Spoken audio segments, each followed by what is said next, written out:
Welcome to Real Estate Success DFW, the podcast where top producing agents from Dallas-Fort Worth come together to share their stories and strategies behind their success. I'm Shaune Corbett, your host, and with over 300 million sold in the local real estate market and the honor of being best of D multiple times, I know what it takes to make it in this market. Each episode, we're going to dive into the world of real estate, learning from the very best in the industry. If you're ready to level up your game, you're in the right place. Let's get started. Hey everyone, I've got a superstar, Art Vales, with me today, and we are going to be talking about his market and how he's had success working in he's worked in Killeen, he's worked in Houston, he's got a couple markets that he's worked in. But I wanted to have him kind of talk about his story and where he's come from. And we're gonna be real nice to him. He hasn't done a lot of podcasts yet, so this is gonna be a great new experience for him. So hey Art, how are you, man? I'm good, sir. How are you? Above average here. So a lot of the people that I talk to typically are in the Dallas-Fort Worth market. Mm-hmm. Fortunately, selling houses, especially in Texas, isn't going to be a whole lot different. Mm-hmm. I think where you're at, you have maybe some different types of people that you work with that have different purposes, but for the most part, obviously we're using the same license. We can operate in different areas in Texas. So let's first talk about the market that you're working in today. That would be a great place to start. So where's your focus right now? Okay, so I'm down here in Central Texas, and I help everyone, sellers, buyers, investors. It's definitely... So, okay, I'm in Central Texas. A lot of people love to watch the HGTV shows, and I've had some investors, and so it's not all flip or flop, and Chip and Joanna are not coming down from Waco. Yeah. Oh, no doubt. Yeah. I can relate with you. I've done about 100 flips in Dallas-Fort Worth. Mm-hmm. I've done a lot of the ugly ones, and they did not work the way they told me they would in HGTV for sure. Right. What's good is this. My goal is to make sure everyone has a house, and whenever I deal with people, for example, if you approach me and say, hey, Art, I want to buy a house, and this is what I want to do, and I'll ask you point blank, okay, do you have patience?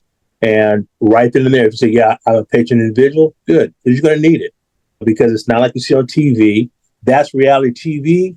What I deal with is reality.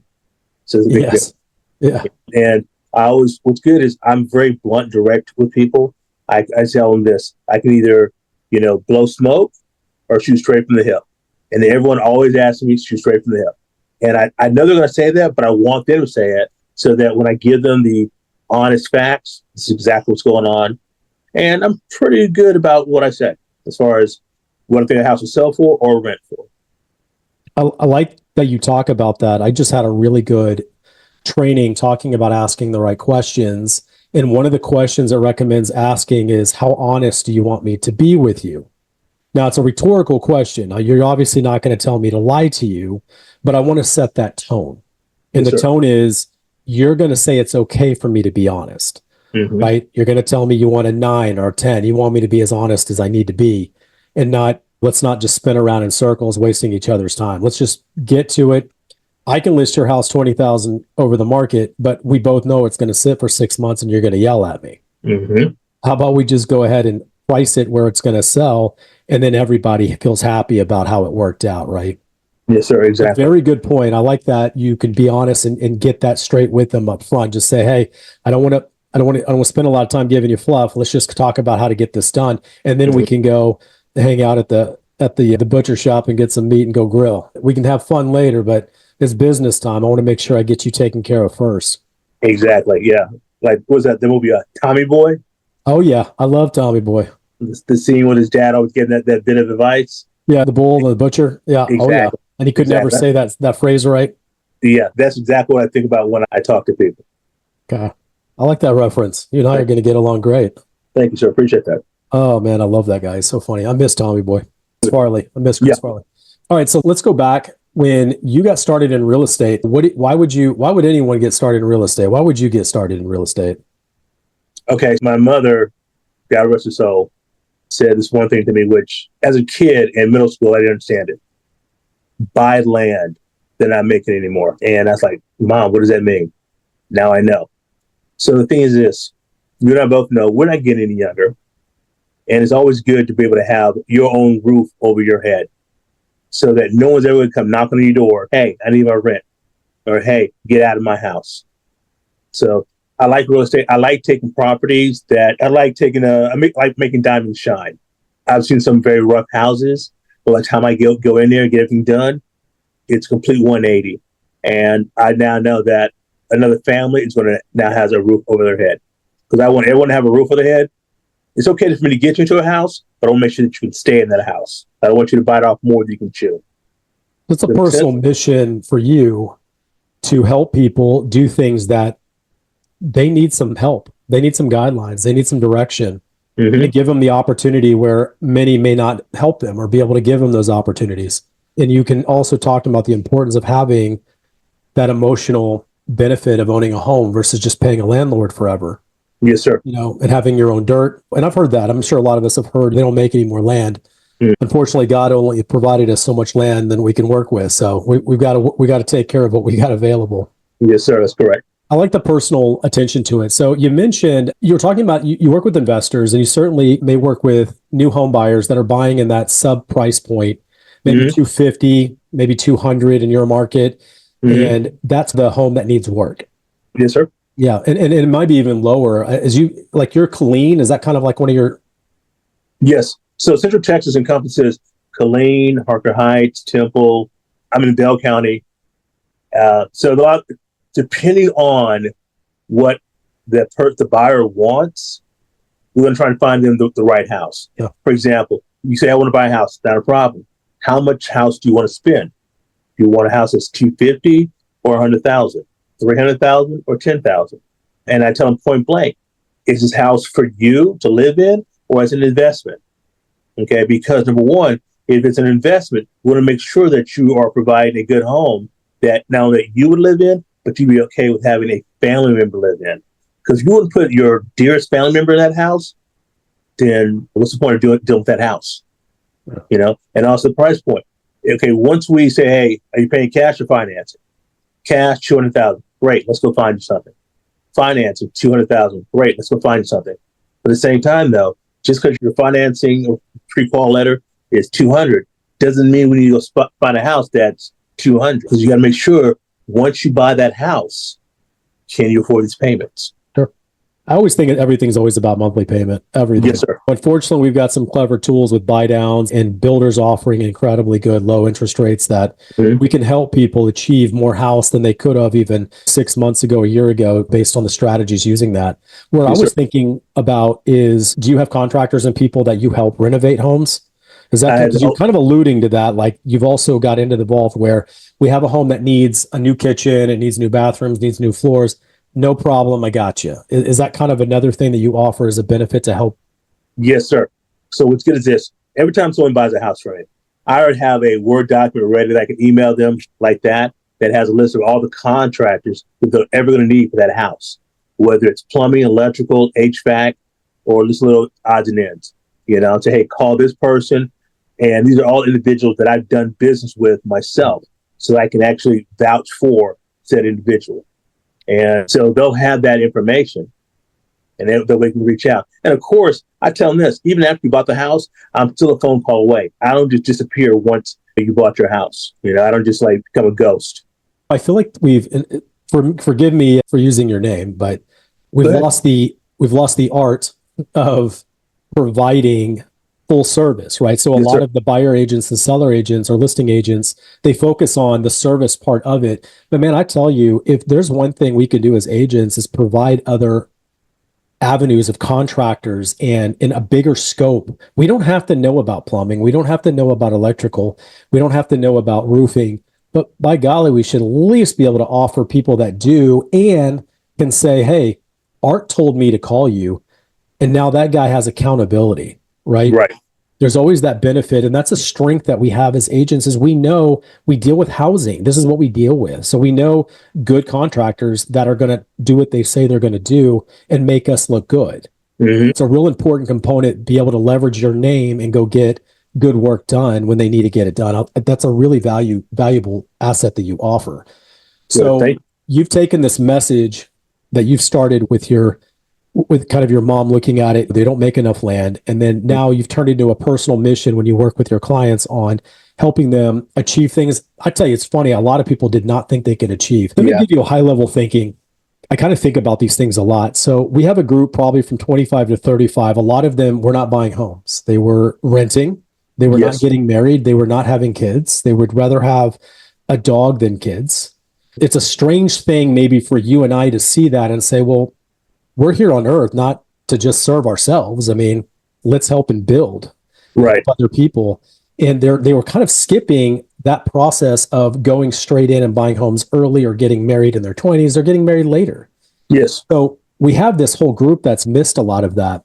And I think it's great that now we have a new generation coming up, and a lot of them are starting to buy now.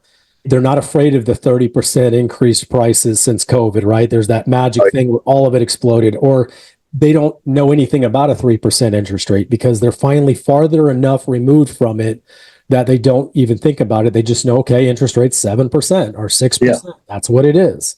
You know, this is what I can afford. I finally am getting to that point where those clients are starting to do that. So things have been turning around. I know for us here in Dallas, Fort Worth, how do you feel like the market's been moving for you based on where everyone, 2 years ago, oh my gosh, prices are too high. Oh my gosh, interest rates are too high. I feel like we're finally getting a little bit of reprieve. How are you feeling? I do agree with that statement. What I've been noticing is, of course, a lot of people were waiting for the interest rates to come down for a little bit. And I think that was kind of a mental block. And what I've noticed is that people either want houses that are either really cheap or really pretty. And what's funny is when someone contacts me, they'll tell me point blank, hey, I'm an investor or I want to live here. That way I know exactly which direction to guide them. Because not only am I a realtor, I'm also an investor as well. So I have both hats that I can wear. And I can look at it from two sets of eyes. Now, what's good is this. I see the market every day. I get the emails, and I'll see houses that are on the market, then go back off and on the market. And depending on the house in particular, there's a lot of reasons why. If the house is really old, there may have been some issues with the house. If the house looks newer, it may have been got a business having for the buyer and life got in the way. I mean, houses are still selling, people are still buying. It's just trying to find that happy medium, because I can show you houses that are the exact same cookie cutter build, but because they're in one area of the same city, they may have a $5,000 to $10,000 price difference. So, no, I feel you, and I always like to have that conversation. Are you looking for a deal or a home? Right. And I do this to buyer agents that make lowball offers to me on houses that I have listed. I said, hey, I don't list high. So you're just make sure your buyer is aware they're looking for a deal, not a home. Yeah. And I always put things in perspective. I said, no offense. I don't take offense from it. I buy lots of property. It doesn't bother me, but let's make sure we understand what our purpose is. And I have a retail home buyer offering considerably below my list. I said, well, I just don't think they have the right home. I usually I'll tell a buyer agent, I said, hey, you know what? Your guy just doesn't have the right home. Right. You got to work on it. Either they're not motivated or they're really needing a deal, not a home. And this isn't the right one for them. And I'll say things kind of in that fun way. And we're also talking about exit strategy, right? So when we're selling, and I think this is part of your view and your conversation with your clients, like, hey, let's talk about the exit strategy, right? It can be that your emotional interest in buying in that neighborhood at this space because your family's there, because you grew up there, whatever it is, just know that long-term, there are better areas for appreciation, and that may not be a concern for you. The emotional benefit of owning a home, it will supersede the benefit of it selling for another $10,000 or $20,000 in 5 to 7 years. Mm-hmm. I always like to try to make sure that's a part of the conversation as well. And I think that's part of your encompassing view. So we could find you a deal, but we're going to know that it may not agree with what your personal emotional purpose is, of owning a really nice home. I love all that. Do you also, Shaune, primarily? Oh, go ahead. Also, what I do also when I deal with the buyers, if they're a first-time buyer, I ask them point blank, do you have anyone, either friend or family, that's bought a home? If they tell me yes or no, I love if they tell me yes. I say, great. That way, everything I'm telling you, you can talk to that person who's already gone through the experience. Trust, but verify.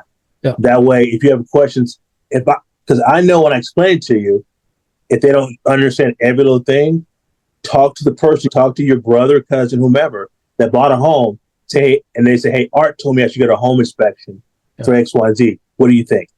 And then they'll say, yeah, I got one. This is the reason why. I like that, Art. That's clever. I've actually not thought about having someone else validate what you're sharing, especially if you're working with a cold client that you don't have a relationship or was not a referral. Yes, sir. It's good to say, hey, I want you to know that I've got your interest at heart, but if find someone that's been in this situation before and have them correspond with the things that I'm saying. So that way you understand that this is a kind of part of the process. We're not just throwing $500 away. Yeah, exactly. We're investing as a really cheap insurance policy to know if we should be moving forward or not. Exactly. Yes, sir. So I love that too. So you work primarily with buyers. I think I did check on there. You've had some listings as well. Is that Yes, correct? sir. You got a couple of them right now? Yeah, I do. Yeah. Okay. So buyers and sellers, one of the listings is a foreclosure. It's a nice house. It needs a little TLC, but the benefits are amazing. This house would be a good home for anyone to live in, or if an investor want to try and buy it and flip it, there's money to be made there. So how did you get a foreclosure by chance? The bank? How did you end up with that one? So what it is, the brokerage I work with, it's called Villa Home, and we're under the Carrington Mortgage umbrella. And this was one of their foreclosures. And what's good is this, by me being an investor, I look at the local foreclosure listings every month, see what's going out there. And I'll look at to see who the mortgager was. And it's like, okay, I see that person. If I see Carrington's name, I say, okay, that one's going to foreclosure auction. And if it doesn't sell at the foreclosure auction, a lot of times they'll probably come to me to list it as a foreclosure on the market. Art, you've got a marketable opportunity with you and your experience and having that conversation with buyers that want to discuss buying and adding value to the property. It's one to flip it, it's one to rent it out. But most buyers, they walk into a property, and you'll know this in experience, when they walk into a property and you look at it, it's about $50,000 to rehab, right? Mm-hmm. They look at it, they think it's 100. Yeah. Okay. And I'll give you another, they're good at guessing 10,000. They're good at guessing 20, but when you get to about 40, 50, they're way off because they can't see what really needs to happen. At some point, the economy of scale kicks in. And when I have to do the living room floors, it's not much more to do the whole house. And you realize that the economy of scale kind of starts benefiting you at some point when you just do the entire house in paint. Because you can tape off the entire thing, get everything out of there. You don't care if the floors get ruined because you're going to redo all the floors afterwards. Right. And you can really move real quick and get an economy of scale benefit there. So that's a really good value add talking to buyers. I bet there's some clever ways you could create some video content to talk them through how to evaluate a property and then make those decisions on the purchase based on the work it needs, right? In your business, have you flipped houses then? Yes, sir, I have. Okay. And you've got percentage of ARV and you know the technical terms. Again, I've done over 100 and I've moved out of doing that. Now I work with investors. I lend money. I find them homes. I do everything else. I just don't do it myself anymore. I do it as a liaison or as an investor consultant. So you know the numbers and the percentages. Now, retail doesn't need to operate at 70, 80%, right? Right. You can operate it, and you're probably not on the MLS. You're probably going to offer it at 90 to 92%. It's real tight. But think about, even at 90%, they just gain 10% equity when they're done. That's a big win. So there's some really cool things that you already know. And having those conversations, you can walk them through and really evaluate. I got pretty good at niching certain neighborhoods that I know are floating in those percentages.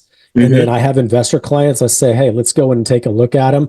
And I already know my rent values on them. I said, hey, we just need 20 grand.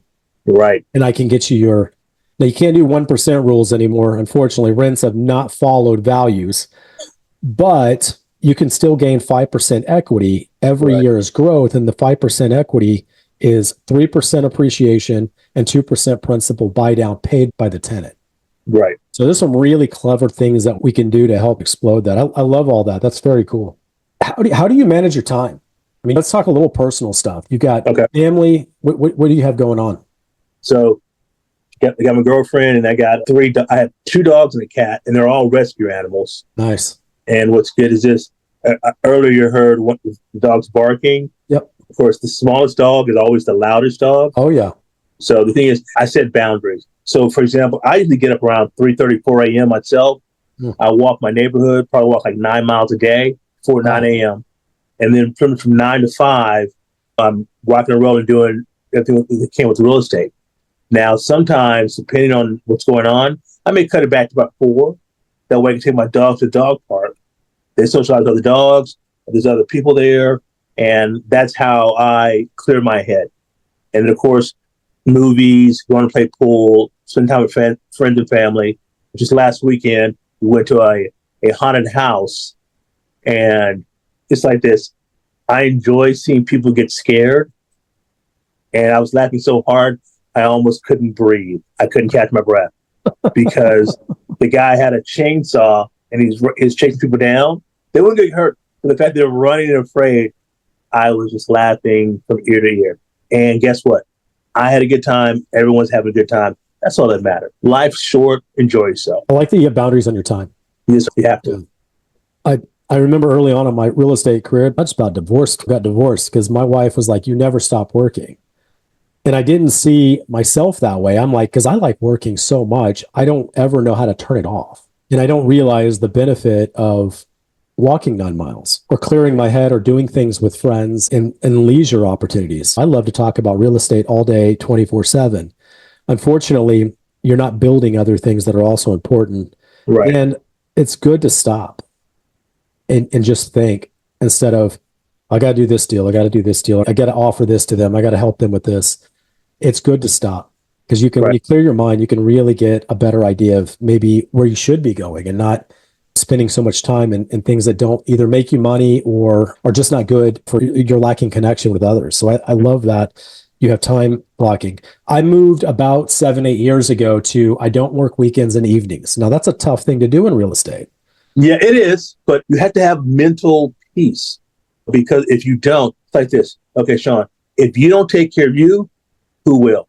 It's true. Because if I'm walking and I fall down, what's going to happen? They're just going to step over me. So I got to make sure that my mental health is clear. Everyone has to take care of their own mental health because what's funny is this, whoever I'm talking to, man, woman, buyer, investor, what have you, I said, listen, you are the star player on your team. The one person that you have to look out for is the person that you see in the mirror every single day. And if you don't, no one else will.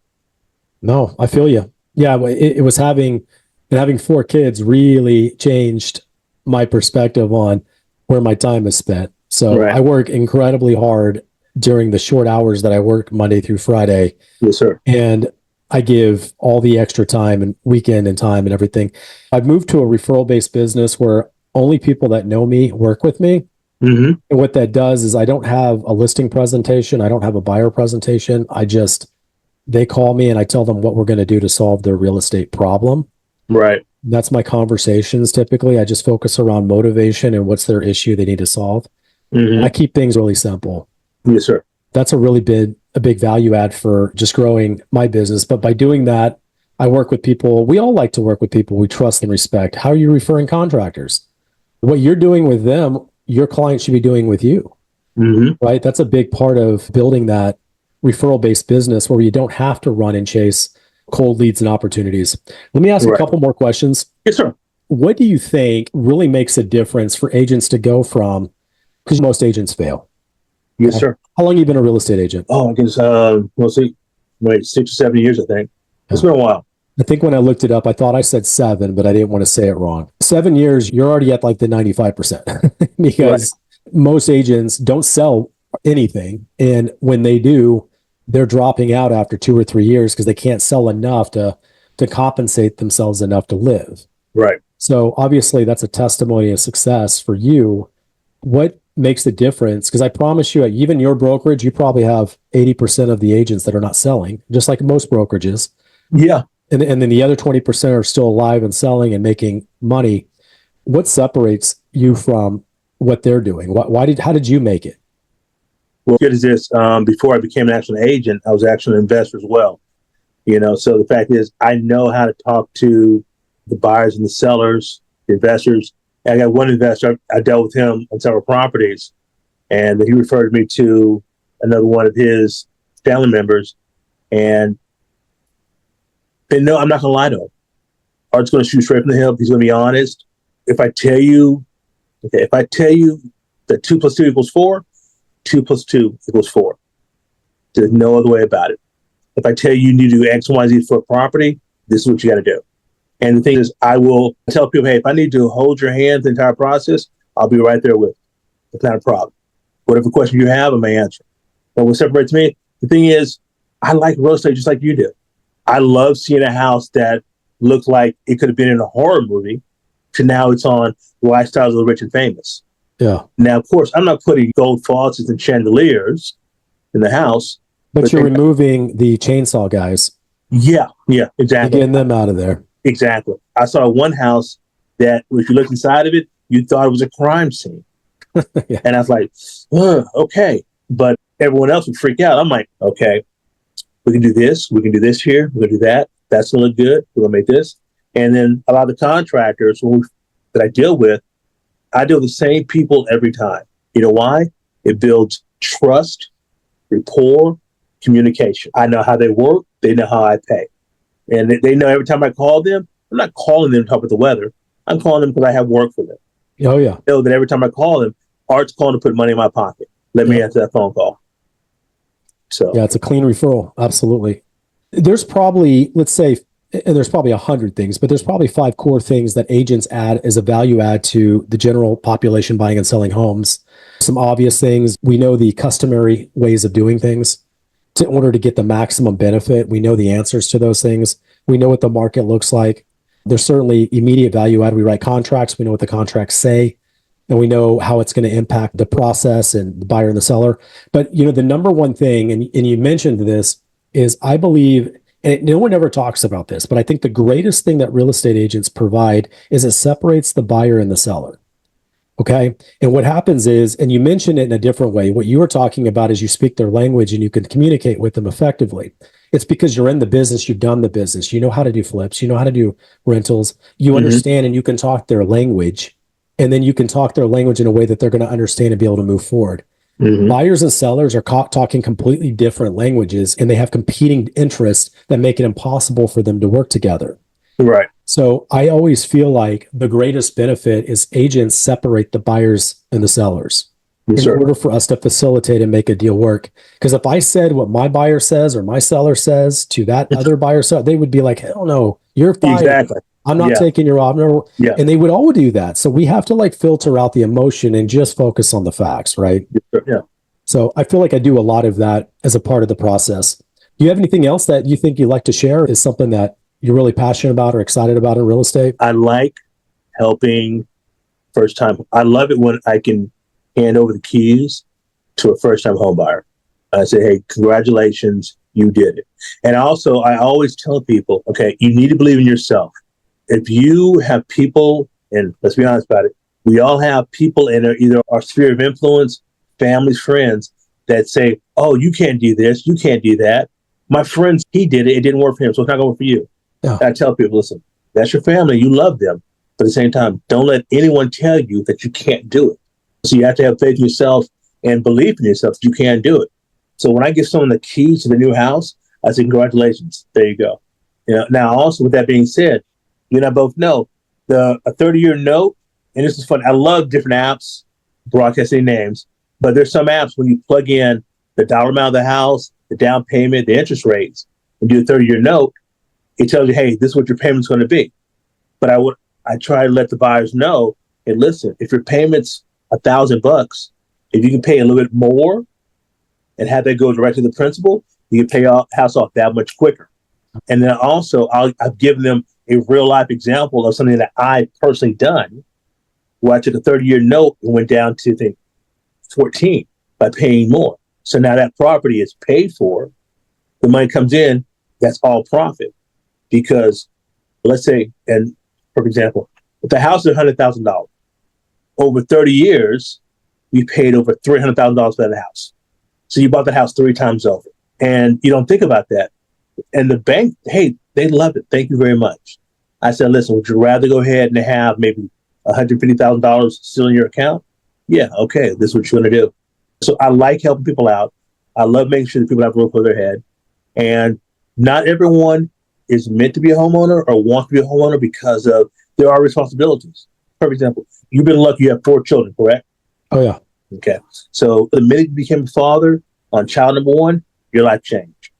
You're more so on 2, 3, and 4 at the same time. So it wasn't just about you. It was about making sure that all 4 of your children, number 1, had a good foundation, had a roof over their head, and that you were taking care of them not only as a man, but also as a father. And you did that. And another thing for me personally, I was married, got divorced.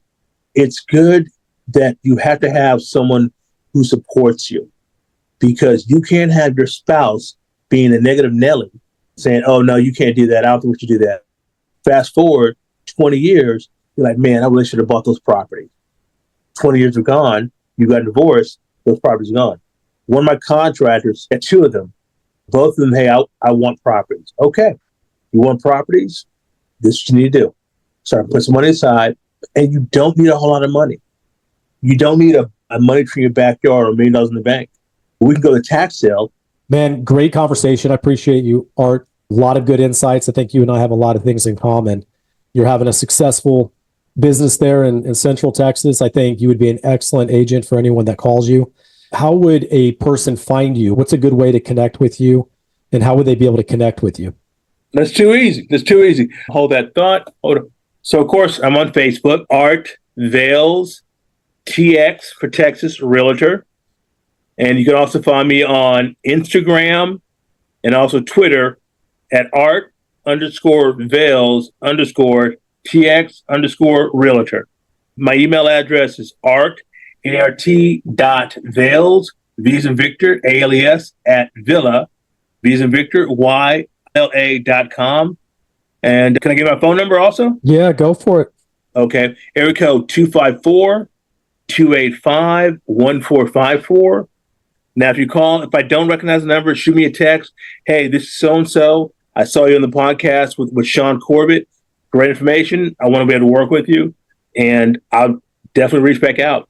Now, also, Shaune, did you mention I got 2 properties out there? I got this foreclosure. That's a great deal. Would I give you information on that as far as maybe the addresses, or we'll send it to you in a separate email? How do you want to do that? We're going to this is more timeless. Okay. So, yeah, specific properties won't help you much here. What I want to do is create a place for you to be able to take this podcast, and then you're going to share it. We're going to be able to collaborate and share it. Man, those are great ways to connect with you, Art. Please reach out to him. We are definitely in the Central Texas area. He is a wealth of knowledge, especially first-time home buyers and investors. Really got you covered. I'm going to close this one out. I appreciate all your time, and it was a very good conversation. I look forward to the next one that we do. We'll share our contacts, and we'll be able to connect elsewhere. I appreciate you, Art. Thank you. Hey, sir, thank you very much. Have a great day. Have a great weekend, and we'll talk again. That wraps up another episode of Real Estate Success DFW. I hope you're leaving with new insights that push your real estate career forward. If you enjoyed the show, please be sure to subscribe, leave a review, or share it with fellow agents who's ready to succeed. And if you're interested in working together or have any questions, I'd love to hear from you.